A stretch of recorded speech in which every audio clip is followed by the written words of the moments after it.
pessoal do sétimo, tudo bom com vocês? Hoje a gente vai continuar, né, falando, vocês podem ver meu gato atrás na gravação. Hoje a gente vai continuar falando sobre a sociedade açucareira, né? Na aula passada eu já comecei falando com vocês, né, uma base, né, quem era a base da sociedade, sobre a própria estrutura do engenho. A gente vai continuar falando um pouquinho mais amanhã, e hoje a gente vai falar um pouquinho mais como é que funcionava, né, propriamente dita, a sociedade dentro do engenho, né? Na semana passada eu falei um pouquinho mais da estrutura do engenho, né?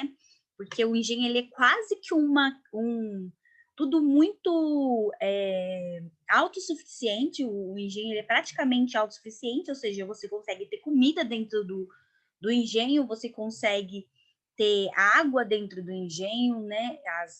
O engenho mesmo tinha rios, tem que pensar em toda, né, a infraestrutura.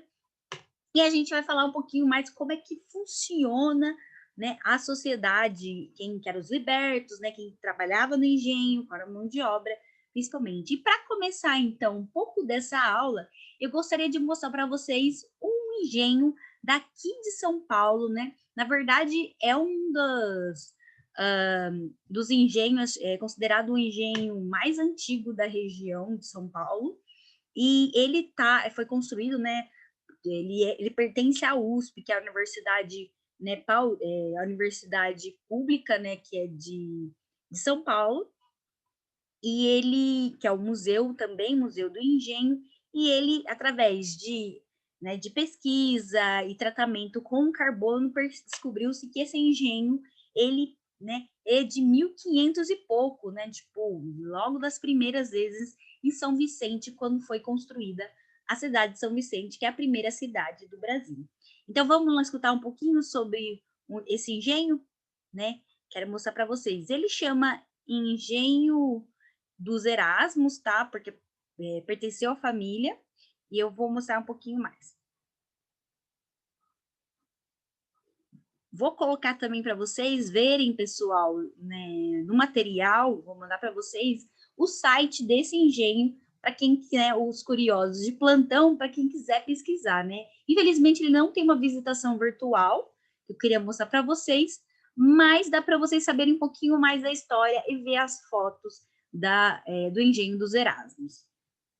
O engenho é um monumento nacional porque essas ruínas constituem um importante conjunto histórico arquitetônico, um dos poucos testemunhos dos primórdios da colonização portuguesa no território americano e também do primeiro contato desses portugueses com indígenas nativos e posteriormente com africanos escravizados.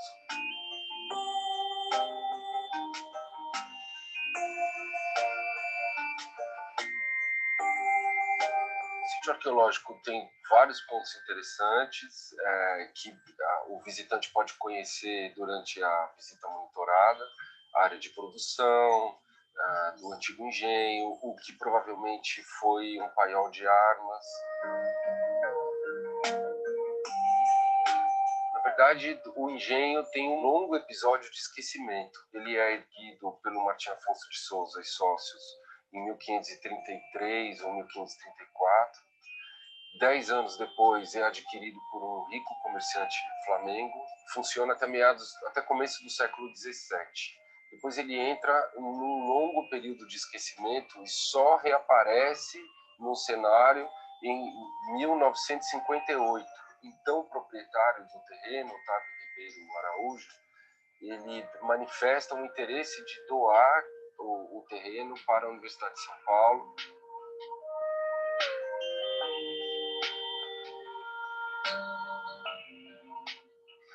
E, além do sítio arqueológico propriamente dito, há a base avançada de pesquisa, cultura e extensão universitária, que tem uma biblioteca com um acervo interessante, uma biblioteca pública, tem um auditório com capacidade para 70 pessoas, onde a gente desenvolve uma série de atividades, tem uma área de exposições temporárias, a gente sempre tem exposições interessantes, como a que a gente tem agora dos principais inventos do Bartolomeu Lourenço de Gusmão.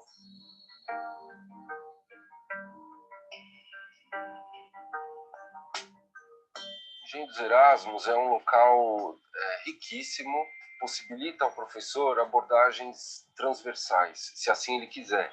Lógico que ele pode vir para estudar especificamente aspectos históricos do local, mas também a gente recebe muitos professores que querem uma abordagem mais ampla ou que querem focar em outros aspectos socio-históricos, aspectos socioambientais, aspectos arqueológicos, focar em questão de preservação da memória, identidade, preservação do patrimônio. Além da visita monitorada, o engenho desenvolve diversas outras atividades. Vale a pena citar o programa Portas Abertas, que é um calendário de eventos educativo-culturais com atividades gratuitas que acontecem aos finais de semana.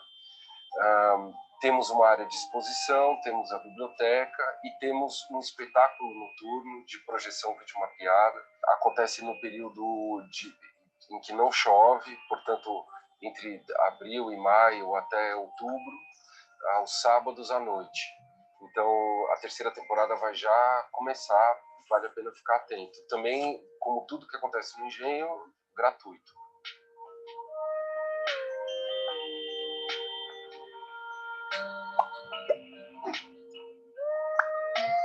Pessoal, né? Esse é um pouquinho para vocês conhecerem o engenho, já que a gente falou bastante, né, da construção, né, da cidade de São Vicente. Eu mostrei para vocês a construção, né, aquele espetáculo da cidade de São Vicente, e também, né, que foi construída pelo Martim Afonso. Vocês virem, né, tá tudo se juntando, né?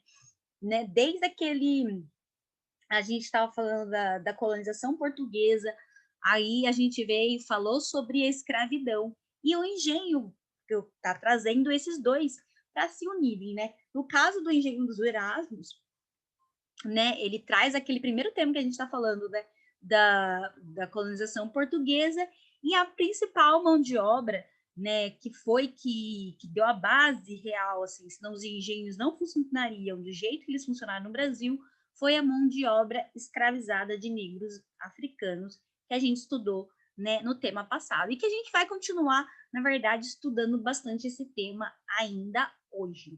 Tá? Então, gente, eu vou colocar aqui para vocês esse materialzinho, que depois eu vou compartilhar com vocês no nosso grupo, né? E, né, para se vocês interessados, que nem aquele resuminho que, como a gente não está podendo fazer na aula, né, na sala de aula, eu mando para vocês.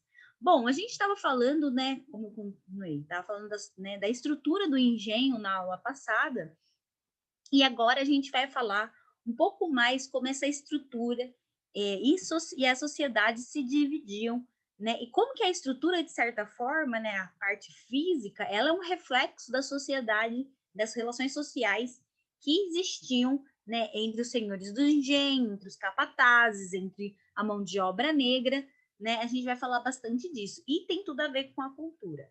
Bom, a sociedade do engenho, a gente chama ela muito de estratificado. O que é estratificado? É quando a sociedade, as pessoas elas não têm mobilidade social. Por exemplo, não existia quase a possibilidade, era muito, mas muito difícil, uma pessoa que ela era pobre se tornar um senhor do engenho, tá? E muito difícil também, com o tempo, na verdade, um senhor do engenho ficar um pobre, né? Isso vai acontecer mais ao longo, quando tiver o declínio do açúcar no Brasil, quando o açúcar não for tão importante, né? E vai ser trocado pelo café, né? Quando o açúcar for trocado praticamente pela mineração de ouro e pelo café no Brasil, né? A cana-de-açúcar vai ser trocada e vai entrar em declínio. Aí sim, esses senhores do engenho vão acabar muitas vezes ficando pobre. Mas dificilmente um pobre, como eu falei, ia conseguir se tornar uma pessoa, né, um senhor do engenho. O que era possível? Em raríssimos casos, era que alguns negros libertos se tornassem principalmente donos também de cativos. O que é cativo? Cativo é o escravizado, tá, gente? Então, isso era possível? Era. Muito raramente. Tanto que existem certas documentações, mas são casos que, tipo assim, são tão raros que eles acabam não entrando quando a gente estuda muito, quando a gente vai falar da história, mas acontecia. Então, né, aquelas, né, os capatazes, né, mesmo as pessoas libertam, dificilmente elas iam ficar ricas. Por isso que a gente fala que é uma sociedade estratificada, né? Tipo, as pessoas estão na classe social dela e elas dificilmente vão mudar de uma classe social para outra. Quem que está no topo da escala social dessa sociedade? É o senhor do engenho e a família dele. Aqui, ó, essa imagem aqui mostra a senhora do engenho, né, e a família. O que acontece dentro da família, né, dentro de mora na casa grande? O que era a casa grande? A casa grande é a casa principal, né, é literalmente a casa grande, né, a casa principal dentro do engenho. O foco todo, né, tipo, tá nessa casa, né, e que mora lá. Lá não vai morar só a esposa do senhor do engenho, né, os filhos. Lá vai morar, como eu falei para vocês, afilhado, sobrinho, protegidos do senhor do engenho, né? Então, o número de pessoas que moravam na casa era um número muito grande. É por isso que as casas grandes, elas eram casas realmente muito grandes, com muitos quartos. Além de quantidade de quartos, existiam saletas, salinhas, né?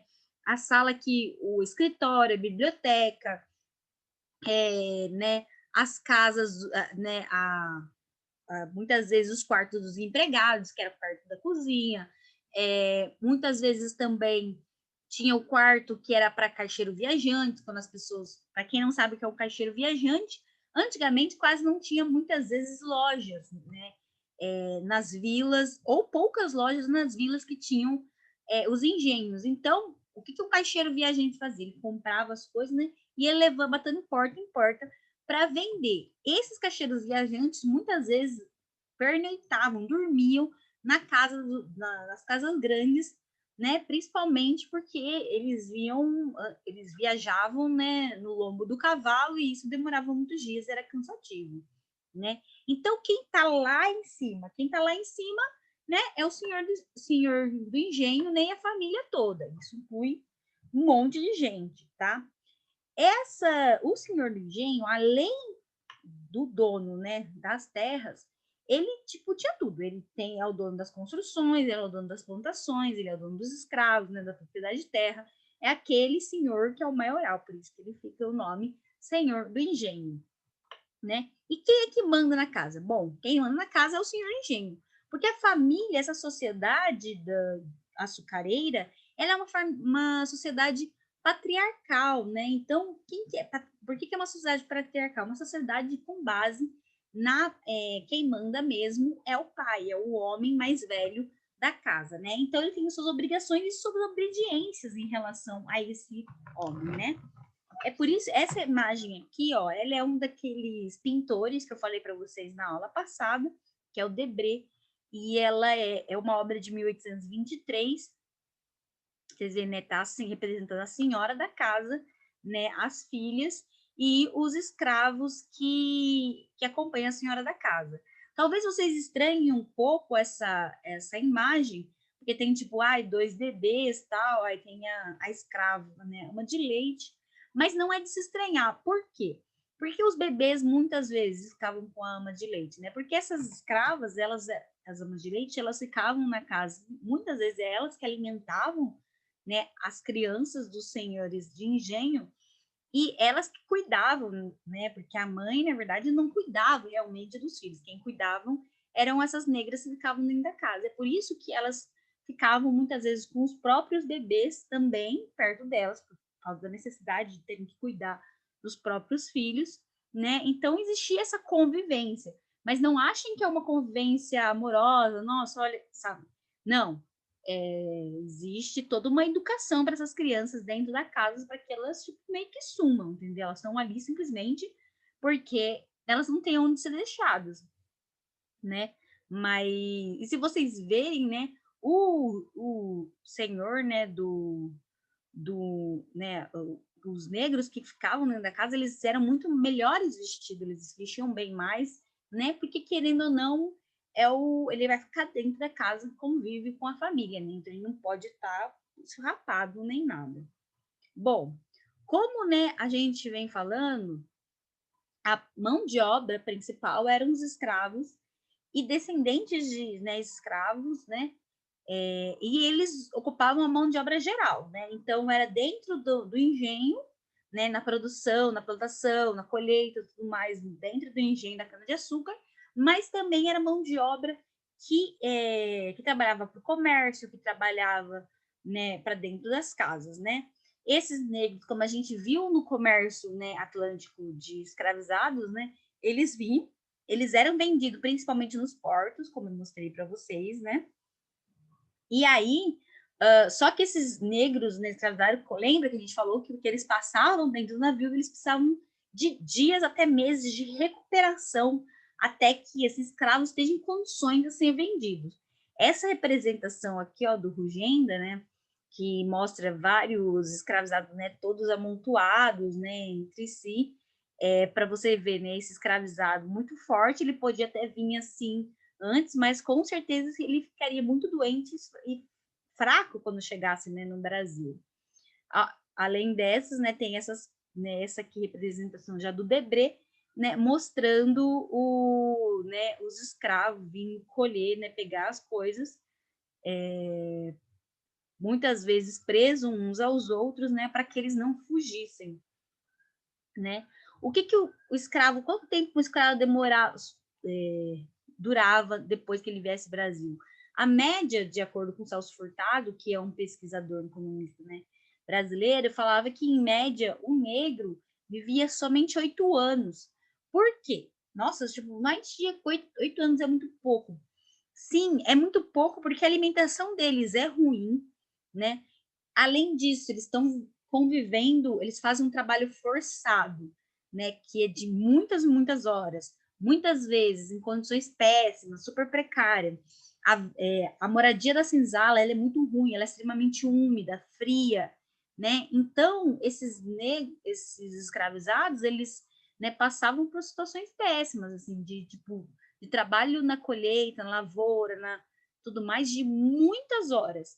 Os escravos viviam mais, por sinal, muitas vezes mais, quando eles trabalhavam para o comércio ou para dentro da casa grande, né? Porque eram trabalhos menos pesados se comparado ao trabalho na colheita dentro do engenho, tá?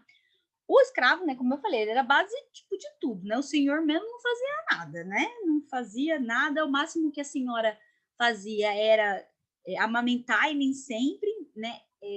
Ela servia de companhia, mas pintava, lia, né? Aprendia piano, se educava dessa maneira, mas o senhor do escravo administrava, né? O senhor do escravo e o senhor do engenho administravam. Além disso, eles realmente não faziam mais nada, assim, não tinham nenhum trabalho realmente pesado em que ele tivesse que fazer, porque ele usava a mão de obra escrava para isso. Bom, quando veio o engenho para o Brasil, começou realmente uma colonização mais pesada no Brasil com o engenho, começaram a criar-se finalmente vilas e cidades, né? Mas o governo português ele incentivava principalmente que as cidades fossem criadas no litoral brasileiro. E tem um motivo específico para isso, principalmente com medo de invasão de estrangeiros, né, dos ingleses, dos franceses, dos holandeses, né, que ainda queriam invadir o território da colônia portuguesa, né, e por isso que os portugueses não estavam muito interessados em se ainda adentrar para dentro, né, do Brasil, e sim mais focar nessas vilas e essas cidades litorâneas, né. Por sinal, ele até dificultava um pouco mais essa colonização para dentro do território. Só vai possibilitar mais com os bandeirantes e outra, aí sim, em busca de ouro e pedras preciosas, né? Essas cidades, por terem nascido assim de uma forma que somente aconteceu pela necessidade de se criar comércio, principalmente para abastecer um engenho, ou, né, não existiu do governo português uma vontade mesmo de se criar grandes cidades ou com comércio, com fábrica, com grandes oficinas, porque a ideia era que aqui existisse comércio, né, coisas mínimas para a sobrevivência das pessoas, né, das famílias portuguesas que vieram com o engenho, mas que essas cidades, no fim, dependessem realmente, né, do comércio português. Então, Portugal mesmo não incentivou a vinda de grandes oficinas nem nada disso para o Brasil, para que o Brasil continuasse comprando os produtos portugueses, como móveis, né, como tecidos e tudo mais, né? Só era necessário para, como demorava muito a vinda desses produtos de Portugal ou mesmo da Inglaterra, da França, né? Por isso que incentivou-se pequena construção de um pequeno comércio nessas vilas e cidades, tá? Então era tipo assim, era o básico do básico. O saneamento básico era ruim, as vilas elas cresceram de forma muito irregular. Se vocês forem, né, para vocês entenderem um pouco como que essas vilas cresciam, é só vir no centro de Campinas, tá? Como que, se vocês virem um mapeamento do centro de Campinas ou andarem pelas ruas de Campinas, bem no centro, principalmente perto do ponto inicial de Campinas, que fica bem perto da prefeitura, fica do lado da igreja Carmo, vocês vão ver que as ruas, elas nasceram irregulares, a gente tem muito vielas, tem muita rua que termina, né, não tem um fim. Por quê? Porque elas foram crescendo de acordo com a necessidade e não realmente com o planejamento, né? Os portugueses não vieram para cá com necessidade, não. Vão criar cidades muito grandes e tudo mais. Campinas nasceu mesmo da necessidade, porque aqui era uma paragem de tropeiros. A gente vai falar um pouquinho mais de tropeiros mais para frente.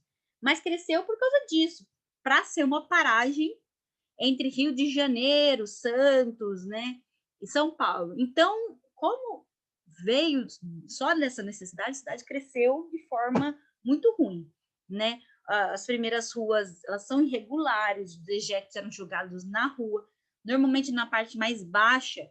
Por quê? Para se tivesse chuva, os dejetos corressem em direção à parte mais baixa, tanto que os pobres, né, viviam na parte mais baixa e não na parte mais alta. E a cidade normalmente nascia com a criação de uma igreja e de uma Câmara Municipal, que daí era a parte administrativa para cuidar da cidade, né? Aqui mostrando para vocês, ó, essa aqui é uma mapa de uma vila para vocês verem como que nascia mais ou menos a cidade, né? A cidade crescia normalmente perto de um rio, muito necessário, né? Porque a gente tem que pensar que não tem esgoto, não tem água encanada, então é necessário vir, né? A primeira construção normalmente era uma igreja, né? Tá vendo aqui ó, o sinalzinho da igreja, a igreja, e a parte, né, administrativa. E com o resto, o pátio vai crescendo-se ao longo em torno dessa, né, dessa igreja e da parte administrativa, que, né, era o conselho ou a Câmara Municipal. As casas, gente, elas eram construídas com um material que se chama adobe, que é um tijolo feito de argila, né, aquela argila vermelha que vocês já viram, né, seco, e ele é cozido ao sol, né, que acaba se tornando, parecer aquelas telhas vermelhas, tá? Para ficar mais sustentável, de uma forma mais resistente, se colocava entre essa argila capim e madeira, principalmente. Para quem quiser ver como que, queria saber como é que era isso feito, só para vocês terem noção, a Catedral de Campinas, uma parte baixa dela, né, é feita desse material. Vocês não vão conseguir ver assim, né? Também, se vocês forem para São Paulo, no pátio do colégio, que é bem o centro, a Sé, né, onde nasceu São Paulo, lá sim tem uma parede feita de adobe que você consegue ver como que eram feitas primeiramente as casas no Brasil, né? Somente as casas mais abastadas, que eram do senhores do engenho, aí sim, eram casas que eram de alvenaria, eram feitas com tijolos mesmo, e aí tinha vários quintais e tudo mais. Mas as casas que elas não eram assim, né, prontas desse jeito, elas eram construídas com esse material adobe. Lembra que eu estava falando para vocês, né, então, que aqui só construiu oficinas, pequenas vendas, pequenos comércios, onde vendia de tudo, para que se continuasse sendo abastecido por Portugal, né, para que continuasse o monopólio de Portugal sobre o Brasil, mesmo as casas, então, mais ricas, né, que essas casas grandes. Ó, só para vocês terem noção, isso aqui é uma casa grande, tá? Aqui no centro a gente tem antigas casas grandes também, principalmente dos senhores do café em Campinas, mas que são casas grandes também, tá? Onde então morava aquela família, tudo mais que eu falei para vocês. Essas casas normalmente não tinham um monte de mobília. Por quê? Porque a mobília tinha que vir de Portugal, já que a gente não tinha oficina aqui para fazer, né? Para fazer aqui. Então, a maior parte das mobílias era feito com palhas, com madeira, mas assim, realmente as casas mais bonitas, elas vinham com a mobília importada da Europa, né? E mesmo assim, é um custo muito alto e muito difícil. Então, as casas tinham um básico, né? Tinha cama, o armário, né? Os baús, principalmente, não eram nem tantos armários, baús para guardar as coisas, mesas, cadeiras, né? O essencial. Aqui, para essa imagem, para vocês mostrarem para vocês também, né? Como que era, por exemplo, a parte, né, não da senzala, mas a parte de descanso das vendas.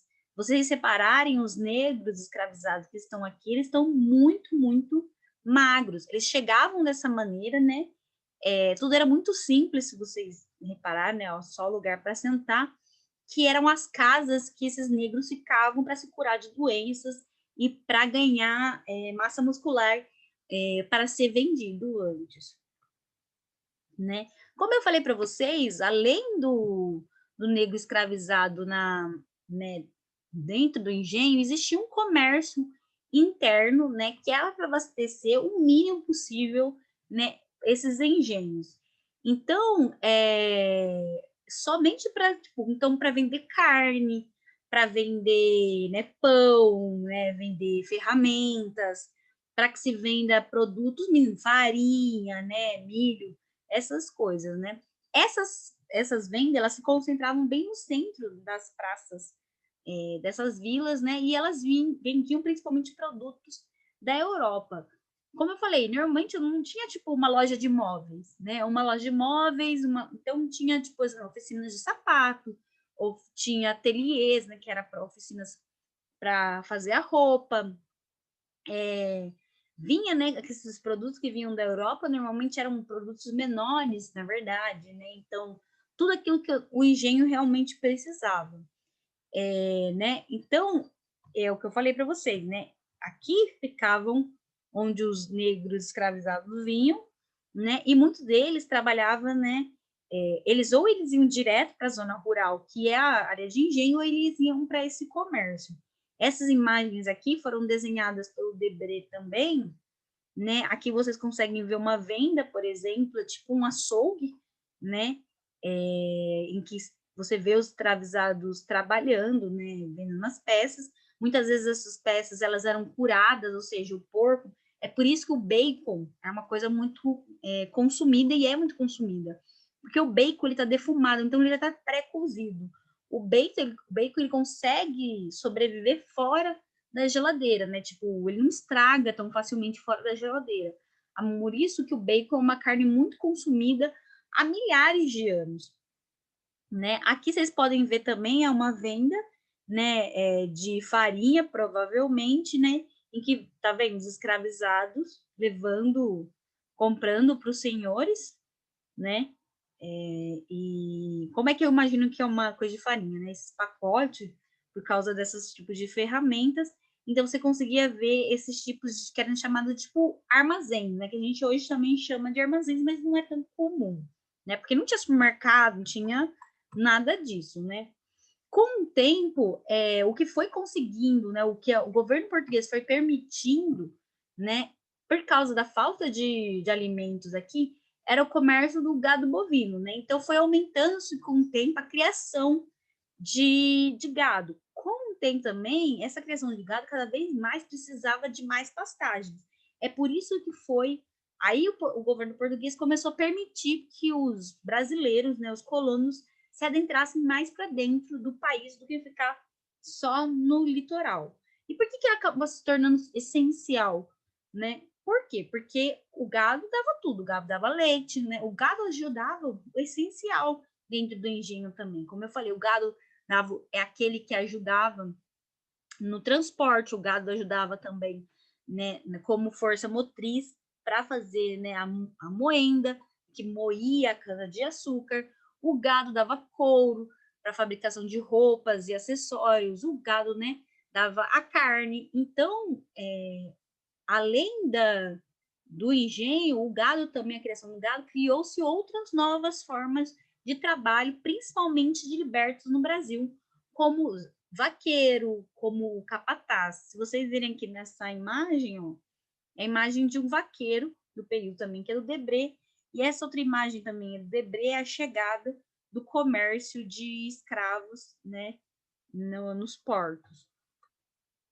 Bom, pessoal, o sistema, né, que a gente estamos falando e a gente vai falar um pouquinho mais na aula que vem, né, é como, né, a partir dos engenhos, a partir da necessidade de se produzir coisas para o engenho também, que já era quase autossustentável, porque tinha colheita de outras, tinha plantação de outros alimentos além da cana-de-açúcar, existia um pasto, existia a igreja dentro da, né, tudo isso existiu a necessidade, os portugueses viram necessidade de construção de outras vilas, principalmente para trabalhar a parte comercial, para sustentar o próprio engenho, né? Então é isso que a gente vai continuar falando um pouquinho mais disso a partir dessa vinda desses portugueses, né?